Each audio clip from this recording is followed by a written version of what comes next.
ബിസ്മില്ലാഹിർ റഹ്മാനിർ റഹീം. അസ്സലാത്തു വസ്സലാമു അലാ സയ്യിദിനാ മുഹമ്മദിൻ വഅലാ ആലിഹി വസ്ഹബിഹി അജ്മഈൻ. അമ്മാ ബഅദ്. ഒരു ചരിത്ര സംഭവത്തിന് സാക്ഷിയാവാൻ അവസരം ലഭിച്ചതിൽ ആദ്യമായി ജഗന്യന്താവിനെ പടച്ച തമ്പുരാനെ സ്തുതിക്കുകയാണ്. അൽഹംദുലില്ലാ. പണ്ഡിത ശിരോമണികളും സാദാത്യങ്ങളും മുതഅല്ലിമീങ്ങളും ഉലമാക്കളും ഒക്കെ തന്നെ ഉമറാക്കളൊക്കെ തന്നെ തിങ്ങിക്കൂടിയ ഈ സദസ്സിലെ ഒരു ചരിത്രത്തിലെ ഐതിഹാസികമായ സംഭവത്തിന്റെ സാക്ഷ്യമാണ്. 1926 രൂപീകൃതമായ അഹ്ലുസുന്നത്ത് വൽ ജമാഅത്തിന്റെ ആധികാരിക പ്രസ്ഥാനം എന്ന് എല്ലാവരും തന്നെ വിശേഷിപ്പിക്കുന്ന സമസ്ത കേരള ജമിയത്തുൽ ഉലമായുടെ 100ാം വാർഷികം കൊണ്ടാടുന്ന സമയത്താണ് ഒരു കേരള യാത്ര സംഘടിപ്പിച്ചിരിക്കുന്നത്. സാധാരണ ഭാവനയിലുള്ള നമ്മുടെ പണ്ഡിത സമൂഹം പള്ളികളിലും ദർസുകളിലും അറബി കോളേജിലൊക്കെ തന്നെ ഒതുങ്ങി ജീവിക്കുന്നവരാണെങ്കിൽ അതിൽ നിന്നൊക്കെ തന്നെ വ്യത്യസ്തമായി ജനങ്ങളിലേക്ക് ഇറങ്ങി വന്നുകൊണ്ടുള്ള ഒരു ദൗത്യ നിർവഹണമാണ് സുൽത്താനുൽ ഉലമയുടെ നേതൃത്വത്തിൽ കേരളം കണ്ട ഏറ്റവും വലിയ പണ്ഡിതന്മാരുടെ അകമ്പടിയോടുകൂടി ഇപ്പോൾ നടന്നുകൊണ്ടിരിക്കുന്നത്. അതുകൊണ്ട് തന്നെ ഇതിന് ചരിത്രപരമായും സാംസ്കാരികപരമായും മതപരമായും അതിൻ്റെതായ പ്രാധാന്യമുണ്ട്. ഞാൻ മനസ്സിലാക്കിയെടുത്ത് ദേശീയ പത്രങ്ങളും അന്തർദേശീയ മാധ്യമങ്ങളും തന്നെ ഇതിന് അതിൻ്റെതായ പ്രാധാന്യം നൽകുന്നുണ്ട് എന്നുള്ളതാണ്.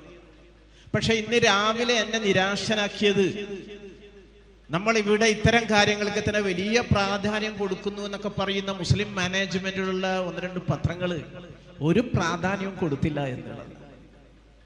ഇങ്ങനെ ഒരു ജാഥ കടന്നു പോകുന്നുണ്ട് എന്നുള്ള ചെറിയ ഒരു സൂചന മാത്രം നൽകിയതല്ലാതെ ഇന്നലെ ഉള്ളാളത്തുനിന്ന് തുടങ്ങി നൂറുലമ നമ്മുടെ ഷെയ്ഖുന എം.എ. അബ്ദുൽ ഖാദിർ മൗലവി നമ്മുടെ എം.എ. ഉസ്താദിന്റെ ആ പാദസ്പർശം കൊണ്ടും കർമ്മ ദിഷണ കൊണ്ടും തന്നെ പ്രഫുല്ലമായ ആ പ്രദേശത്തൂടെ യാത്ര തുടങ്ങിയപ്പോൾ അതിന്റെ ഗൗരവമോ അല്ലെങ്കിൽ അതിന്റെ ഔജ്ജല്യമോ തന്നെ ഒരിക്കലും തന്നെ തുറന്ന് പറയാൻ വൈമനസ്യം കാണിച്ചത് കണ്ടപ്പോൾ സങ്കടം തോന്നി. ഒരു പത്രക്കാരൻ എന്ന നിലക്ക്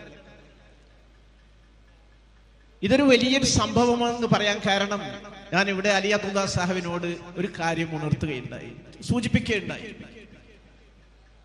ഈ 2025 കുറെ പ്രസ്ഥാനങ്ങൾ 100ാം വാർഷികം ആഘോഷിക്കുന്നുണ്ട് എന്നുള്ളതാണ്. RSS അതിന്റെ 100ാം വാർഷികം ആഘോഷിക്കുന്നുണ്ട്. ഇപ്പൊ അടുത്ത കാലത്താണ് കേരള ജമിയത്തുൽ ഉലമ എന്ന് പറയുന്ന മുജാഹിദ് പ്രസ്ഥാനത്തിന്റെ പണ്ഡിത സഭ ആഘോഷിച്ചത്. ആഗോളത്തിൽ തന്നെ സയോണിസം വരുന്നത് 1920കളിലാണ്. എന്തുകൊണ്ട് 1920കളിൽ ഇങ്ങനെ ഇത്രയധികം ചിന്താ പ്രസ്ഥാനങ്ങൾ ഉണ്ടായി എന്നുള്ള ചോദ്യം ഓരോ ചരിത്ര വിദ്യാർത്ഥിയുടെ മുമ്പിൽ ഉയർത്തുന്നുണ്ട്. 1920 മുതലാണ് 26 മുതലാണ് അല്ലെങ്കിൽ 20 മുതലാണ് കേരളത്തിൽ മുസ്ലിം നവോത്ഥാനം ഉണ്ടായത് എന്നുള്ള വലിയ ഒരു ആഖ്യാനം മുമ്പേ നടന്നിരുന്നു. അതായത് ഐക്യസംഘം എന്ന് പറയുന്ന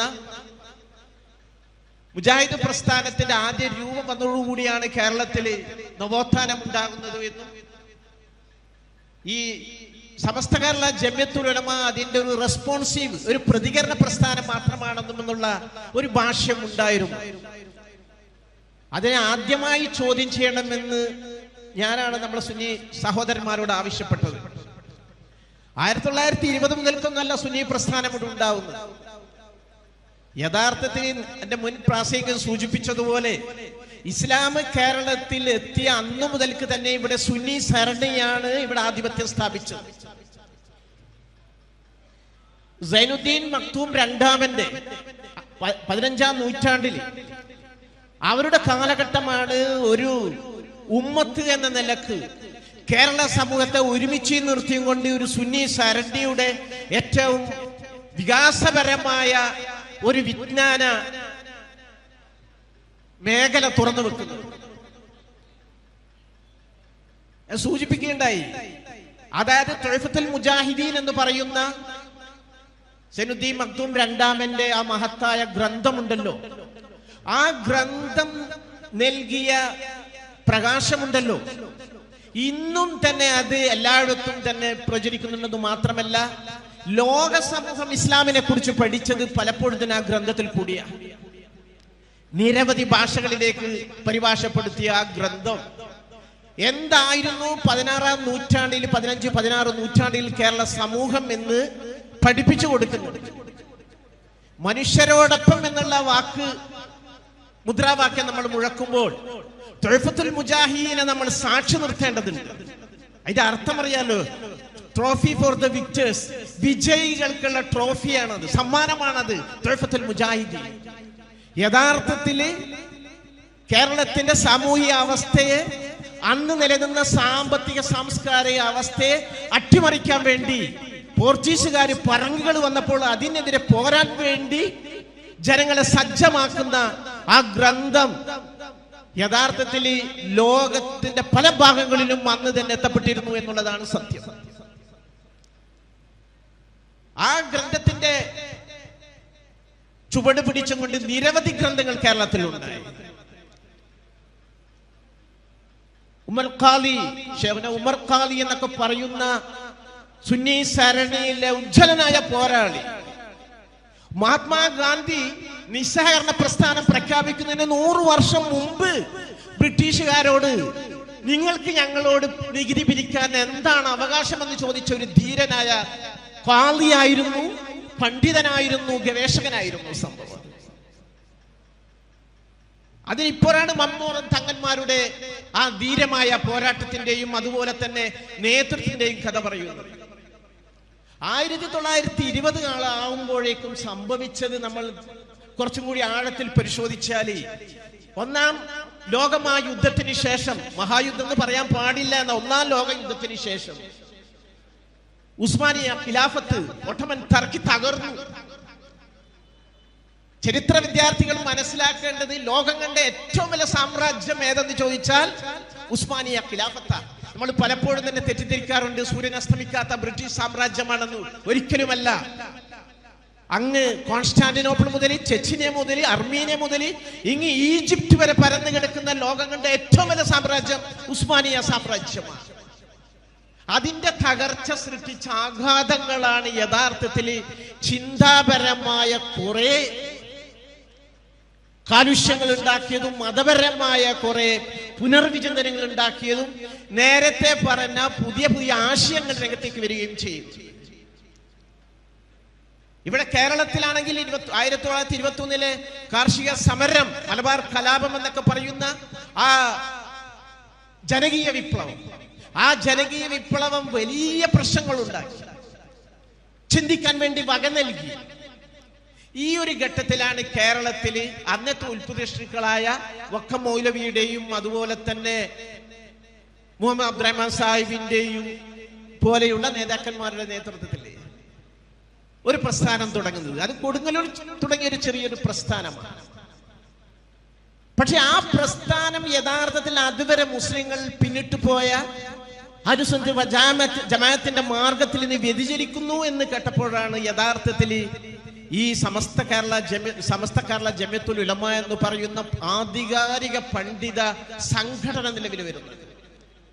ആ ദൗത്യം ഏറ്റെടുക്കാൻ വേണ്ടി വരക്കൽ മുലക്കോയ തങ്ങൾ എന്ന് പറയുന്ന അലബി കബീലയിലെ ഏറ്റവും പ്രഗത്ഭനായ ഒരു പണ്ഡിതൻ രംഗത്തേക്ക് വന്നു എന്നുള്ളതാണ് ചരിത്രത്തിൽ ഊതൽ നൽകുന്ന കാര്യം. വാലബി തങ്ങന്മാരുടെ ഇവിടെ തളിപ്പറമ്പിലുണ്ട് തങ്ങന്മാരുടെ പള്ളി എന്ന് പറയുന്ന പള്ളി അവരുടെ പള്ളിയാണ്. പക്ഷെ അദ്ദേഹം അഗ്രഗണ്യനായിരുന്നു, അദ്ദേഹം വിവിധ ഭാഷകൾ അറിയാമായിരുന്നു.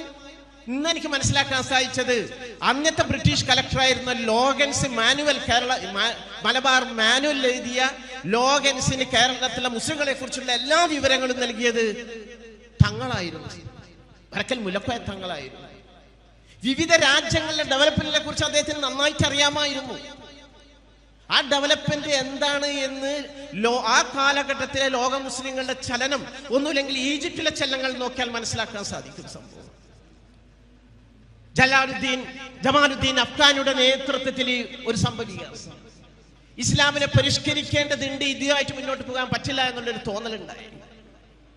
റഷീദുർ റിദയുടെ നേതൃത്വത്തിൽ, മുഹമ്മദ് അബ്ദുവിന്റെ നേതൃത്വത്തിലൊക്കെ തന്നെ കുറെ ഒരു മൂവ്മെന്റ് ഉണ്ടായി. നിങ്ങൾ മനസ്സിലാക്കേണ്ടത്, ഇവര് മൂന്നും തന്നെ ചെയ്തത് ഒറ്റക്കായിരുന്നില്ല. അവർക്കെല്ലാം പിന്തുണ നൽകിയത് സാമ്രാജ്യ ശക്തികളായിരുന്നു. ഫ്രാൻസ് ആയിരുന്നു. കാരണം മുഹമ്മദ് റഷീദ് റിദ വരുന്നത് സിറിയയിൽ നിന്നാണ്. സിറിയ അന്ന് ഫ്രാൻസിന്റെ കീഴിലായിരുന്നു. അതുകൊണ്ട് തന്നെ അന്നാണ് പിന്നീട് കേരളത്തിൽ വന്ന അൽ മനാർ എന്ന് പറയുന്ന ആ പ്രസിദ്ധീകരണം അവിടെ വെച്ചിട്ട് അന്ന് തുടങ്ങിയതാണ്. അതാണ് കേരളത്തിലേക്ക് വരുന്നത്. ഇത്തരം ഒരു ഘട്ടത്തിലാണ് നമ്മൾ മനസ്സിലാക്കേണ്ടത്, ഇവിടെ വൈദേശികമെന്നോ അല്ലെങ്കിൽ അതുവരെ സുന്നി പ്രസ്ഥാനത്തിന് കേൾക്കാത്തതുമായ ആശയങ്ങൾ രംഗപ്രവേശം ചെയ്യുന്നത്. അതിനെതിരെയാണ് പോരാട്ടം നടത്തിക്കൊണ്ട്. പക്ഷെ എത്ര വേഗം 1925 കേരള ജമിയത്തുൽ ഉലമ ഉണ്ടായി. 26 സമസ്ത കേരള ജമിയത്തുൽ ഉലമ ഉണ്ടാവുന്നത്. പക്ഷേ ആദ്യമായിട്ടൊരു പ്രസിദ്ധീകരണം ഉണ്ടാകുന്നത് അൽ ബയാൻ ഉണ്ടാവുന്നത് സുന്നികൾക്ക്. ദൈക്ഷണികമായ ഒരു പോരാട്ടം. അതിനെക്കുറിച്ച് നൂറുൽ ഉലമ MA ഉസ്താദ് വളരെ വിശദീകരിച്ച് അദ്ദേഹത്തിന്റെ ഗ്രന്ഥങ്ങൾ എഴുതിയിട്ടുണ്ട്. 1934 രജിസ്ട്രേഷൻ വാങ്ങുകയാണ്. അന്നത്തെ രസകരമായ സംഭവം നോട്ടീസ് കണ്ടാൽ മനസ്സിലാക്കാൻ സാധിക്കും. അന്ന് സമസ്തയുടെ സ്ഥാപക സമ്മേളനത്തിലേക്ക് പങ്കെടുക്കുന്നവർക്ക് ടിക്കറ്റ് വെച്ചിട്ടായിരുന്നു പ്രവേശനം ഉണ്ടായിരുന്നത്. കോഴിക്കോട് ഇന്നത്തെ ടൗൺ ഹാളിൽ വെച്ചിട്ടായിരുന്നു സംഭവം നടന്നത്. പല സുന്നി സമ്മേളനത്തേക്കും ടിക്കറ്റ് വെച്ചിട്ടായിരുന്നു ആളെ പ്രവേശിപ്പിച്ചിരുന്നത്. ഇന്നത്തെ പോലെ ഈ ബൃഹത്തായ ടെക്നോളജിക്കലായിട്ടുള്ള അഡ്വാൻസ്മെന്റ് ഒന്നും ഇല്ലാത്തൊരു കാലഘട്ടമായിരുന്നല്ലോ. ഒരു പണ്ഡിതന് ആ യോഗത്തിലേക്ക് പങ്കെടുക്കാൻ വരുന്നതിന് എന്തുമാത്രം സാമ്പത്തിക പ്രയാസം ഉണ്ടായിരുന്നു എന്നുള്ളത്, അതിൻ്റെയൊക്കെ ചെലവ് ഏതെങ്കിലും പ്രമാണി, സുന്നി ആശയമുള്ള പ്രമാണിമാരായിരുന്നു എടുത്തിരുന്നത് എന്ന് ഗ്രന്ഥത്തിൽ കാണാൻ പറ്റും. അവിടുന്ന് തുടങ്ങിയ ഒരു വലിയൊരു മൂവ്മെന്റ് ആണിത്. വളരെ വളരെ ഹംബിൾ ബിഗിനിങ് എന്ന് പറയുമ്പോൾ വളരെ എളിമയോടുകൂടി തുടങ്ങിയ ഒരു പ്രസ്ഥാനം ഇന്ന് സൂചിപ്പിച്ചതുപോലെ ഇന്ത്യ മുഴുവനും തന്നെ പടർന്നു പന്തലിച്ച ഒരു പ്രസ്ഥാനമായി മാറിയിട്ടുണ്ടെങ്കിൽ നിങ്ങൾ ഓരോ നേരത്തും 5 നേരത്തും പടച്ച തമ്പുരാനോട് നിങ്ങൾ സ്തുതിക്കേണ്ടതുണ്ട്. ലോകത്ത് ഇത്രമാത്രം ചിട്ടയോടുകൂടി പ്രാസ്ഥാനിക ദൗത്യം നിർവഹിക്കുന്ന എത്ര സംഘടനകളുണ്ട് എന്ന് നിങ്ങൾ ചിന്തിച്ചു നോക്കൂ. അല്ലെങ്കിൽ 1920കളിൽ അന്ന് രൂപം കൊണ്ട പ്രസ്ഥാനങ്ങളിൽ എത്ര സംഘടന ഇന്ന് ബാക്കിയുണ്ട് എന്ന് ചിന്തിച്ചു നോക്കി. ചിലതൊക്കെ തന്നെ ആത്യന്തിക വർഗീയ ശക്തികളായി മാറി, ചിലത് തീവ്രവാദത്തിലേക്ക് പോയി, ചിലത് സാനിസം പോലെയുള്ളത് ലോകത്തിന്റെ തന്നെ ശാപമായിട്ട് മാറി. മറ്റു ചില പ്രസ്ഥാനങ്ങൾ കാലത്തിന്റെ കുത്തൊഴുക്കിൽ കൂമ്പടിഞ്ഞു പോയി. പക്ഷേ ഇത്തരം ഒരു ഘട്ടത്തിലാണ് സുൽത്താനുൽ ഉലമയുടെ നേതൃത്വത്തിൽ സുന്നി പ്രസ്ഥാനം ഇന്ന് ഇന്ത്യ കണ്ട ഏറ്റവും വലിയ മതപ്രസ്ഥാനമായി മാറുന്നു എന്ന് മാത്രമല്ല, ഇന്ന് സുന്നികളുടെ ശബ്ദം കേൾക്കാൻ വേണ്ടി ഇവിടുത്തെ രാഷ്ട്രീയ സാമൂഹിക മാധ്യമ രംഗത്തുള്ളവർ കാത്തു നിൽക്കുകയാണ്. ഒരു പ്രശ്നമുണ്ടാകുന്ന സമയത്ത് ഉസ്താദിന്റെ അടുത്തേക്ക് അല്ലെങ്കിൽ സംഘടനയുടെ അടുത്തേക്ക് വരികയാണ്. നിങ്ങളുടെ അഭിപ്രായം എന്താ? ഒരു കാലഘട്ടത്തിൽ ആരും ഒരു അഭിപ്രായം ചോദിച്ചിരുന്നില്ല. സുന്നികൾ എന്ന് പറഞ്ഞാൽ വളരെ യാഥാസ്ഥികമായ ഒരു വിഭാഗം. ഞാൻ ഇന്നലെ എനിക്ക് രസകരമായി തോന്നി, ഒരു ഫേസ്ബുക്കിൽ 1-2 പെൺകുട്ടികളുടെ വിവാഹാലോചനകളുണ്ട്. ഭയങ്കര ഫാഷൻ ഡ്രസ്സിലൊക്കെയാണുള്ളത്. പക്ഷെ അതിലൊക്കെ തന്നെ പറയുന്നുണ്ട് സുന്നി ആശയക്കാരും സുന്നി വനിത. അതായത് സുന്നി എന്ന് പറയുന്ന കാര്യത്തിൽ ഒരു കാലത്ത് അറപ്പായി